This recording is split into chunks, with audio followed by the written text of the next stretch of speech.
You manage cash flow based on purpose. You don't manage it based on emotions. That data has lots of stories, and now we have to unlock them.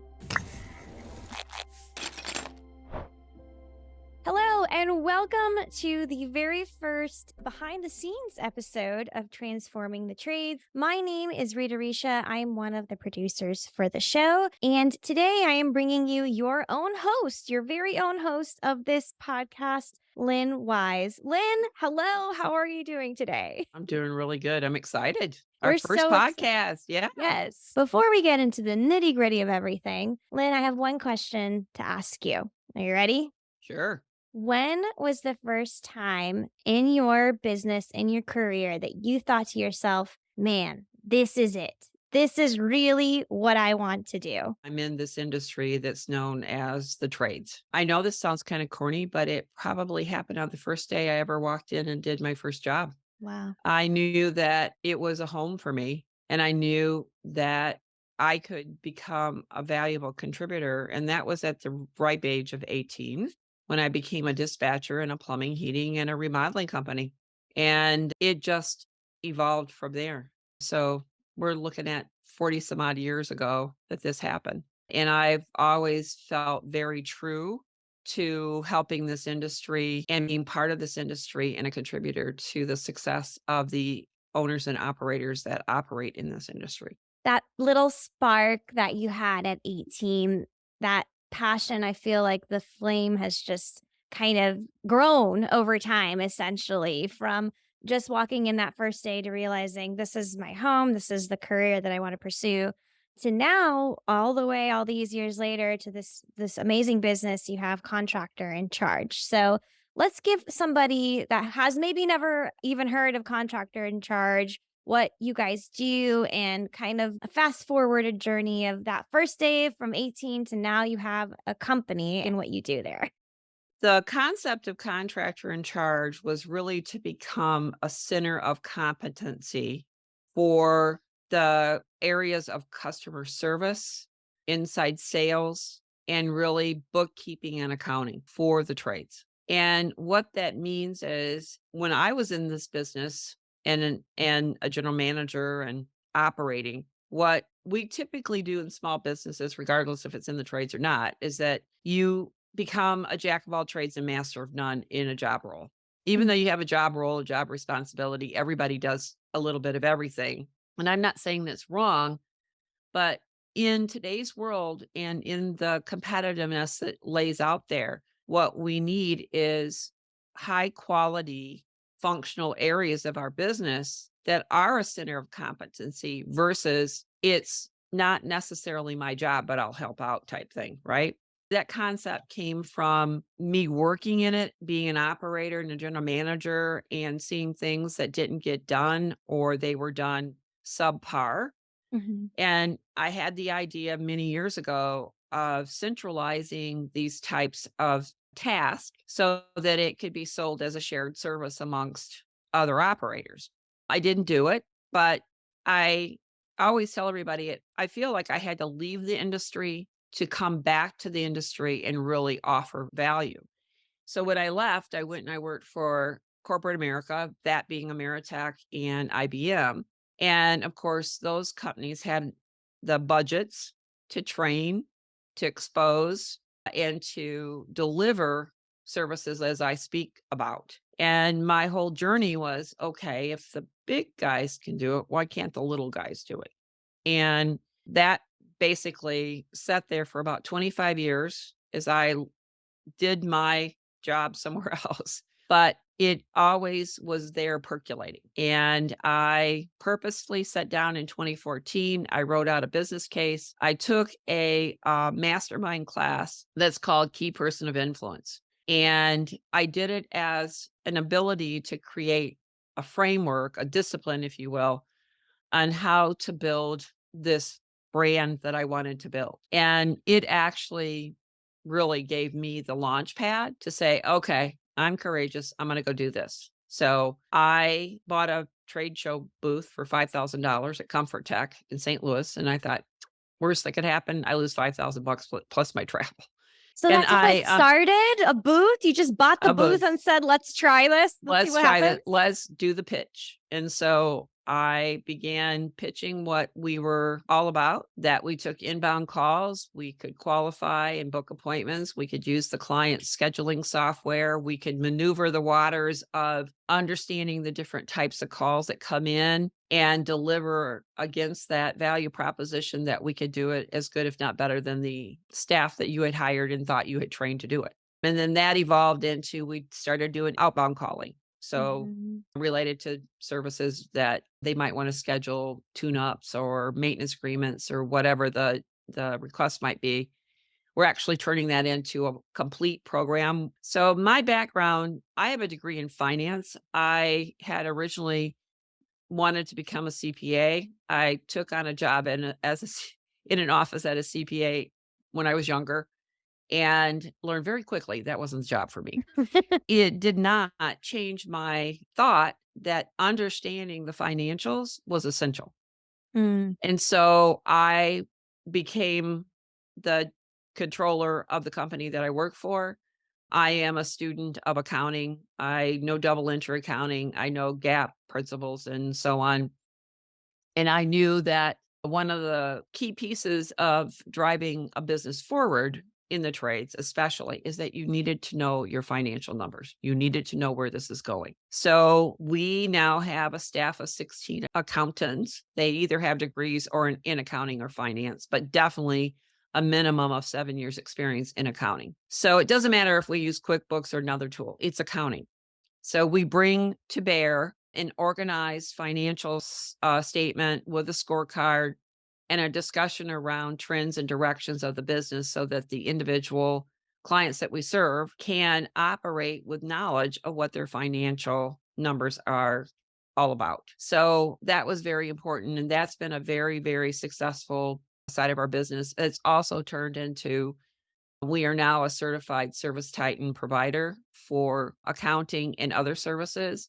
And we've launched a new program. It's called Peak Solutions Group, whereas we will be providing advisory services around operations and very targeted to the service titan stack. So that's who Contractor in Charge is today. We have 50 employees plus, I think. I don't know. Today's whatever, July 10th. Yeah. It changes, but the direction is that we want to help the operators in this space go and do what they love to do, which is to sell, deliver, and provide training and excellent execution at the field level. That is their product. So that's what they know how to do very well. And we want to deliver the center of competency so they have a peace of mind that they can go do that and not have to worry about it. And something that I find so cool and really interesting is the parallel between how you looked at the pockets of business that weren't operating well from when you were outside of the business, the operations, the sales, the recruiting of the right people, the funnel management, the marketing, and then ultimately, most importantly, the finance, right? Those are very large columns of what pillars truly on the foundation of what a successful business, no matter what business, but of course an HVAC stand on, right? And that's amazing to me that Contractor in Charge is looking for those and providing those in it of itself. But that's also what this podcast is focused on, finding the right people and providing and bringing together all these resources so that these foundations and, facets of your business are properly structured. So it's really, taking charge and innovating your business together. All of those things together are what make that happen. Tell Right. me if that's so and that's what we believe for this show, why is it now more important than ever to have these pillars laid out? What's the current landscape of HVAC and plumbing businesses, and how do these pillars really fit in? So as I see it, the current landscape is more the same. Mm, We seem to be very complacent. We tend to dig in and accept the standard software players, the business coaches that are out there. the marketing companies that tend to, there's 1,000 of them, by the way, Mm. that want to always increase your leads. It's a very complacent industry, and it has been for the whole 40 plus years that I've been in it. We tend to get comfortable and we wait for a disruption. And I think one of the disruptions that certainly has happened is that Service Titan, that being the leader in the whole field service management space here for this industry, one of the things that they did incredibly is that they gave us data. Mm. We have data that we didn't have 10 years ago. Prior to that, most of what we did was on a notepad or on a NCR invoice Yeah. or somebody's whiteboard. And so now we have this amazing asset, and it's called data. And we are now able to take that data and spin that data and start to understand what actually glues us together. So to me, that's one of the principles of the innovation is leveraging the data that you have tried very hard to collect and use.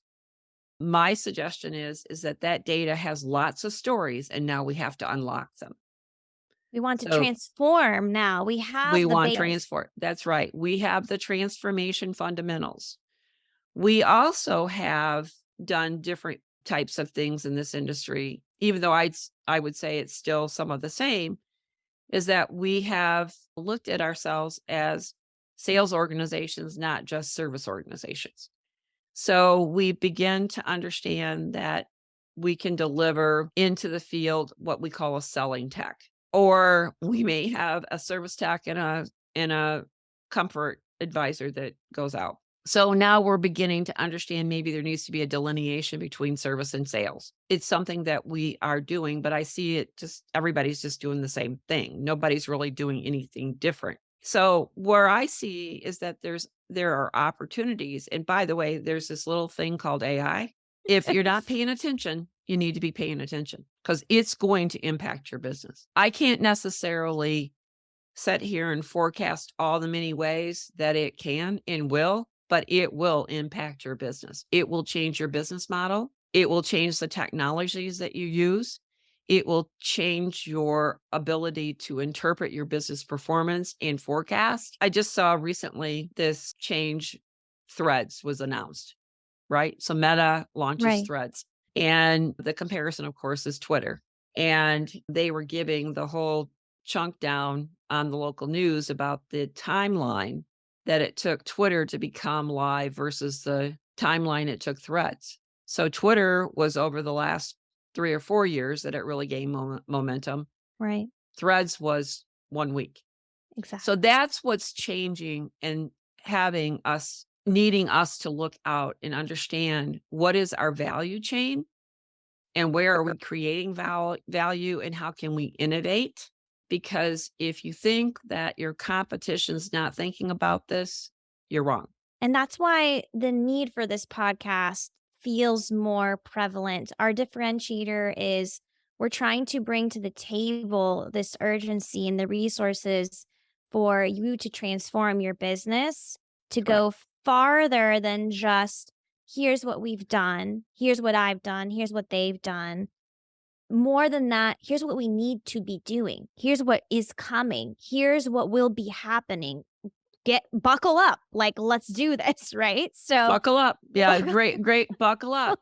Remember, I said, the best thing that happened is that I left the industry, and it really was. And one of my goals is to bring other industry leaders into the podcast and talk about how operations is changing in their industry, how sales is changing, how they're looking at and understanding and leveraging data, how they're leveraging AI. So we tend to be comfortable to say, if it's not in the industry, then we're not necessarily interested.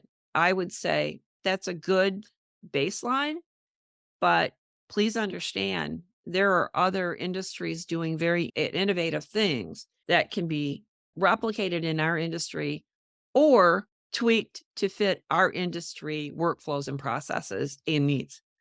And we have to be very aware of that and be aware and understanding it. And I think there will be some people that hear that and say, amazing. That's for me. Let me know. Educate me, Lynn. Let's bring on these people.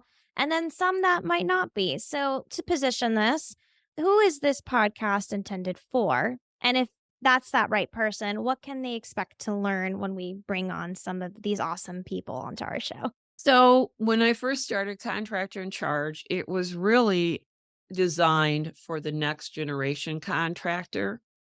And what does that mean? That means the contractor or the operator, if you will, they might be the second or third generation. They took over a legacy business. Their grandfather did it, their father did it, and they're saying, I'm not going to do it the way they did it.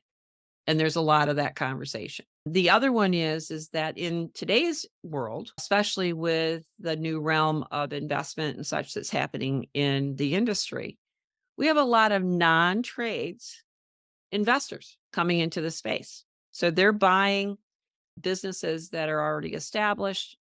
They don't have experience in the trades. They're from the manufacturing world, they're from the finance world. Tech world is coming in. And definitely those are the next generation operators. They're the innovators. They've got this awareness of outside of the industry. And it may take them a little while to get a ground hold on this, but they're going to be the first to market on some of these things that we're talking about because they're risk takers. You're a risk It's, taker. You're in the right place. if you're a risk taker and you want to understand how to disrupt the market, you're absolutely the right target. You can either be destructive in the value chain or you can you can create value in the value chain. So understanding efficiency and effectiveness is going to be key to everything we really talk about. I'm all about how do you get from point A to point B the shortest way, but still sustain the quality of the outcome. and on the basis of great financial management and level headed decisions. Risk, but with intent, I think, is a kind of nice Purpose, way. With purpose, purpose. With purpose. purpose is what I always say. You manage cash flow based on purpose. You don't manage it based on emotions. And we have a lot of people who manage cash flow on emotions, unfortunately. Well, on the topic of emotion, a positive one would be excitement, right? And I'm really happy to hear that, we have already a little bit of buzz happening and excitement for their show. There's people out there that are kind of tuning in ready. But I want to hear more about what you're looking forward to with the podcast, Lynn. If you can, kind of pretend to imagine a year from now what we've done, where everything has gone with the show. What are you looking forward to and what do you hope it will become? Oh, I'm looking forward to the stories about that risk taker, even if it's a small risk that launched a new business model that achieved either a cultural change. It could be a cultural change. It doesn't necessarily need to be top line revenue. It could be a cultural change in the business where you actually begin to have more collaboration, more communication, or you've launched a different piece of technology, whether it's AI driven or not, that allowed you to have insights that you didn't otherwise have. You understood the difference between running a business versus building a valuable business, for example. Those are the stories that I'm looking forward to. It's those testimonials that they've read a book, they've had an engagement, whether it's a one on one conversation or they participated in a webinar, and that takeaway led to a change that changed the direction of their business and their value chain for their customers. And I'll be honest with you, some of it could be I learned that I don't like this business. True. It's not something that I should be doing. I feel like I have a better place somewhere else, right? Right. And that to me still that's not bad. That's good. It's If you needed. can yeah, it's needed. You need to clean your closet, you need to call in the business organizer and go, "Okay, that one goes in the Goodwill file and that one goes on the." So you start doing that and go, "Okay, what's my keeps? What's my giveaways? What's my gaps in what I need?" And you start doing that analysis in your business and rethinking what you were doing And then how do you improve that efficiency and effectiveness of delivering what you do, products and services that you sell or you deliver against in the market all the time. So that's Yeah. what I'm looking forward to. The journey of transformation isn't always linear, it isn't always pretty. And those lessons are building blocks to getting you to where you need to be. So I hope that when we do share those types of stories, they're a source of encouragement for you and make you feel like, okay, I'm not alone in this. And there are other people out there that have been there, done that, got the t shirt, came back, and they're better and stronger for it. So while Absolutely. we're definitely here for the education, but we're also here for the encouragement and the community as well, which is the last piece of what I'm looking forward to with this podcast. I'm really hoping it will be a hub for all transformation in the trades. And what do you hope for that as well with the community Oh, aspect? I think we become we become the buzz, right? Yeah.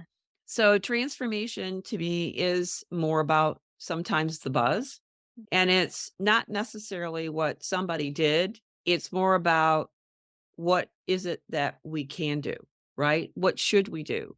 What might we do? And the buzz around understanding that future versus always looking at the rearview mirror, if you will. So I'm excited about that community. And quite honestly, as you know, Rita, you start this type of buzz and buzz becomes inwardly generated. You start generating your own innovations and transformation ideas. So that's what I'm looking for. And I think that's where the whole honestly, the rubber meets the road, and we become helping each other as collaborators in this new future that we're preparing to embrace. The journey hasn't even started. We've just begun. For everyone out there listening, if you have any questions or ideas or interesting people that you think we need to bring on the show, please reach out to us. We will have that information in the show notes below. If you are excited, just as we are, and are in for this journey, make sure you tune in to Transforming the Trades. It will be available everywhere where you enjoy hearing your podcast. And if you like us just enough, please leave us a review on Apple so that we can continue spreading this buzz and giving you the information and knowledge that you deserve. Thank you so much, Lynn. And we hope that you join us for our official first episode where Lynn will take back the reins of her own show and start hosting Transforming the Trades. Thank you so much, Lynn. Thanks, Rita. I appreciate it.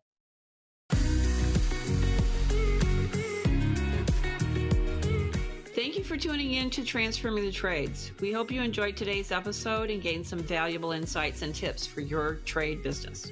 If you found this podcast helpful, be sure to subscribe and leave us a review on your favorite podcast platform. And don't forget to check out our website where you can find additional resources and information to help you grow your business. Until next time, keep innovating and take charge of your success.